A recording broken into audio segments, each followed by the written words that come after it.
Tâche 1. Vous avez passé un week-end à la campagne. Écrivez un message à votre ami pour lui décrire ce qui s'est passé. Tâche 2. Votre direction est à la recherche d'une salle pour la fête de fin d'année, capable d'accueillir 100 invités. Rédigez un message à la direction pour leur dire que vous avez trouvé un local idéal. Lieu, tarifs, services, etc. Tâche 3. Sur un site Internet dédié aux écoles, vous avez lu les deux opinions suivantes au sujet de l'utilisation des nouvelles technologies dans les écoles. Vous écrivez un court article que vous voulez faire paraître dans le journal Libération. On se retrouve juste après cette annonce. Bonjour à tous. Nous sommes ravis de vous annoncer le lancement des souscriptions pour notre chaîne YouTube en réponse à vos nombreuses demandes. C'est avec enthousiasme que nous vous offrons la possibilité de souscrire et de bénéficier d'un accès exclusif à nos séries de compréhension orale et écrite activées. De plus, vous aurez un accès régulier aux corrigés de niveau C1 et C2 des sujets récents et actuels des épreuves d'expression écrite et orale provenant de centres d'examen du monde entier. Nous avons également élaboré une formation complète pour vous accompagner au mieux dans votre préparation. Vous aurez même la possibilité de soumettre vos propres sujets et de recevoir les corrections dans les meilleurs délais. Ce n'est pas tout. De nombreux autres avantages vous attendent, notamment la possibilité de faire corriger vos rédactions par nos experts. Nous tenons toutefois à rassurer nos abonnés qui ne souhaitent pas souscrire, rien ne changera pour vous. Vous continuerez à avoir un accès gratuit à l'ensemble de nos contenus, comme auparavant. Les souscriptions ont pour seul but d'offrir des avantages supplémentaires à ceux qui souhaitent en bénéficier. Nous espérons que vous serez aussi enthousiastes que nous à l'idée de ces souscriptions, et nous vous remercions sincèrement pour votre soutien continu et votre confiance. Pour plus de détails, rendez-vous dans la barre de description et cliquez sur le premier lien. Nous vous remercions de votre confiance et nous sommes impatients de vous accompagner dans votre préparation au TCF Canada. Bonjour à toutes et à tous.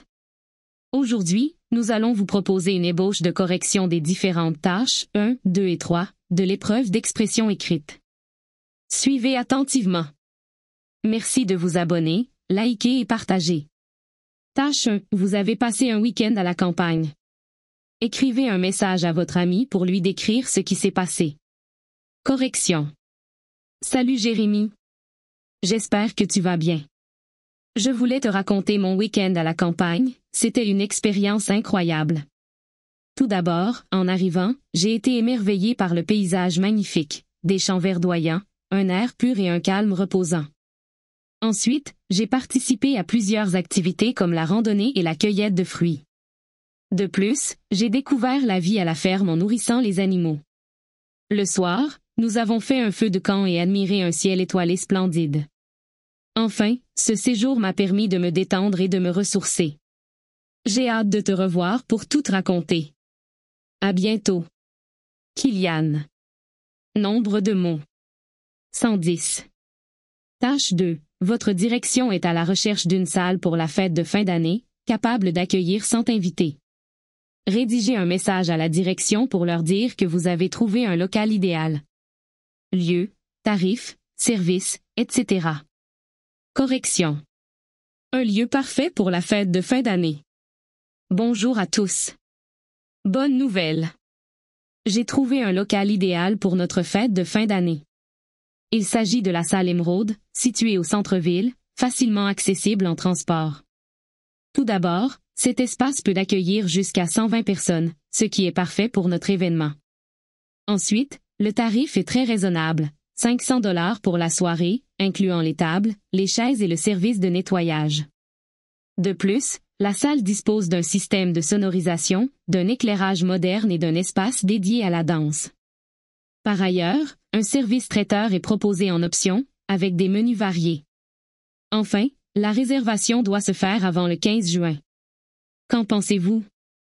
J'attends votre retour. À bientôt. Kylian. Nombre de mots. 130. Tâche 3. Sur un site Internet dédié aux écoles, vous avez lu les deux opinions suivantes au sujet de l'utilisation des nouvelles technologies dans les écoles. Vous écrivez un court article que vous voulez faire paraître dans le journal Libération. Document 1. Jean. Je suis fermement convaincu que l'intégration des nouvelles technologies dans les écoles est cruciale pour préparer les élèves à un avenir numérique. Je pense que l'usage des tablettes et des ordinateurs stimule non seulement l'engagement des élèves mais enrichit également leur expérience éducative en leur offrant un accès facile à une variété de ressources, encourageant ainsi leur créativité et autonomie. Document 2. Sarah, je suis sceptique quant à l'usage intensif des technologies dans l'enseignement. Je crois que cela peut réduire les interactions humaines essentielles et favoriser une dépendance préoccupante aux écrans. À mon avis, les méthodes d'enseignement traditionnelles et le contact direct entre enseignants et élèves restent indispensables pour un développement équilibré et complet des compétences des jeunes. Correction. L'usage des nouvelles technologies à l'école. De nos jours, l'utilisation des nouvelles technologies à l'école suscite un débat animé. J'en considère ces outils comme indispensables pour préparer les élèves au monde numérique. Selon lui, ils favorisent l'engagement, la créativité et l'autonomie, en offrant un accès direct à diverses ressources. À l'inverse, Sarah exprime ses inquiétudes face à un usage excessif. Elle craint que cela entraîne une diminution des interactions humaines et une dépendance aux écrans, tout en estimant que l'enseignement traditionnel demeure essentiel pour un développement équilibré. À ce sujet, je soutiens l'intégration des nouvelles technologies à l'école, car elles représentent un puissant levier d'apprentissage. Premièrement, elles permettent de personnaliser l'enseignement. Grâce à des logiciels adaptés, chaque élève progresse à son rythme, ce qui améliore la compréhension et réduit l'échec scolaire. Deuxièmement, elles préparent les élèves aux compétences nécessaires dans un monde de plus en plus digitalisé. Enfin, elles rendent l'apprentissage plus interactif et engageant. En conclusion, les nouvelles technologies sont essentielles à l'école, mais leur usage doit être mesuré afin de préserver l'équilibre et les interactions humaines. Nombre de mots. 178. Nous sommes arrivés au terme de cette vidéo. Surtout, n'oubliez pas de vous abonner, liker et partager pour nous encourager. À très bientôt dans les prochaines vidéos. Bonne chance!